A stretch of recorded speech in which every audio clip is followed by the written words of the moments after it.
Hey gang, your dreams are my mission, episode 6. I told you I was coming after your dreams with a vengeance and a passion. Here it is, episode 6, 6 days in a row.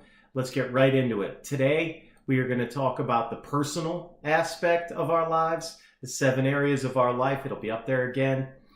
Today, we're talking about personal, and there are 6 words that get real personal, and we are going to get extra personal right here in this video today.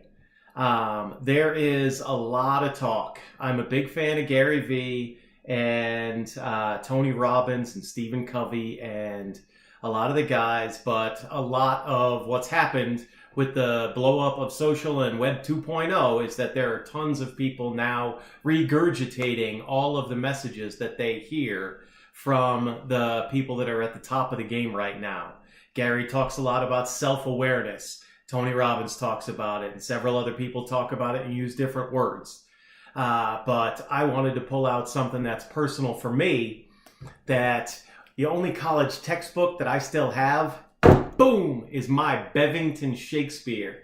Yeah, this thing weighs about 5 or 6 pounds. Look at that thing. I still have it.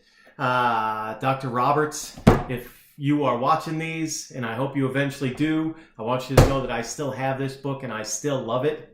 More than 400 years ago, my buddy Shakespeare wrote, "This above all, to thine own self be true."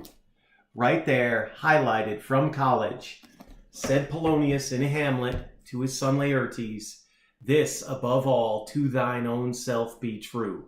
For 400 years, we have been trying to get each other to be more self-aware, to understand ourselves. And that's the whole deal behind our personal. It's all about the brain and it's all about the heart. And we need to get this because we are the start of everything that we do. Our person, the world revolves around us. Our person is what the rest of the world sees and how we interact with everybody, everything, and every business. So we need to get this right. 6 words in your personal life are: learn thyself, know thyself, love thyself. One at a time. Learn thyself. Here's the deal. We have to pay attention. We have to pay attention to what makes us tick. If we pay attention even a little bit, we will figure out the things that make us happy and don't. You will figure out that you enjoy working out. And on days that when you get in the habit of working out, if you skip a day, you feel worse. You're grouchier. People around you can tell. That's knowing yourself. Know that you want to be fit and you like the process of working out. Know that. I personally, that's Lord of the Rings right there in book form. I personally, for my own life, I love my family, but then I also know that I love Star Wars, Star Trek, Lord of the Rings, Jurassic Park, Back to the Future. I like movies. I like going to the movies. I usually go on weekdays during the day when everybody else is at a job because I love being in the theater by myself to experience the movie without a whole bunch of crap going on around me. Pay attention and know and learn yourself so that you can, second thing, know yourself. Once you pay attention and learn those things about you, you need to know yourself. Know that if you need to work out, you need to force yourself. Make that time, whether it's morning, middle of the day, after work, weekends, whatever it is. You need to incorporate those things that you are passionate about, that are you, that make up you, because there is no other you. You need to have those things in your life. If you don't, you will always feel like there is a piece of you missing, and nothing external can replace that except for the things that you know make up you. The last part, this may be the toughest part, and to know yourself. Sorry, I'm going to step back for 1 second. To know yourself. The last couple of days I've talked about health and I've talked about work. Health. Knowing yourself, here's the deal. I want a 6-pack and I don't want this little squish right here. I had heart failure. It's been incredibly difficult for me to work out. I used to run 7 miles a day, 6 days a week. Now I am on a pre-core machine for 12 minutes, and then I go over to the step machine for 8 minutes, and I am wore out. That's the end of my workout. So I need to eat less. I can't move much more because I don't have the energy, and drink water.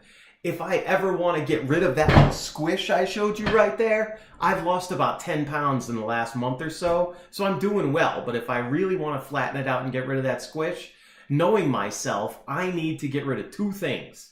One, I need to change my mocha in the morning at Starbucks to tea, which I love my mocha and I love that whipped cream, but I'm starting my day out with sugar instead of tea, which is 0 calories and still yummy. And I enjoy chips at night. And at night, I'm talking about after 7 p.m. before I go to bed. If I get rid of those 2 things, I flatten out a little more. If I don't, I keep the little chub. That's me knowing myself. You can do the same for yourself. The last one, love yourself. This is so hard for so many people because there's a meme going out on Facebook right now where a math teacher wrote on the board 1 times 9 equals 7, 2 times 9, 3 times 9, 4 times 9, all the way through 10. 2 through 10 times 9 were all correct. 1 times 9 equals 7 was incorrect on the board. And the class was laughing at the teacher saying, ha ha, that one was wrong. And the whole point is that the world is going to point out the one thing that you did wrong, regardless of the fact that you did 9 things or 99 or 9 million things right. And we are our toughest critics. You've all heard it. We know it. We are our toughest critics. We all, not you, we have got to understand that we are all human. We are all going to make mistakes. We are all going to do some things well, and we are going to do some things shitty. That's got to be okay. We need to learn to love ourselves. Start by learning yourself. Understand it so you know yourself. Accept it so you love yourself. I'll see you tomorrow.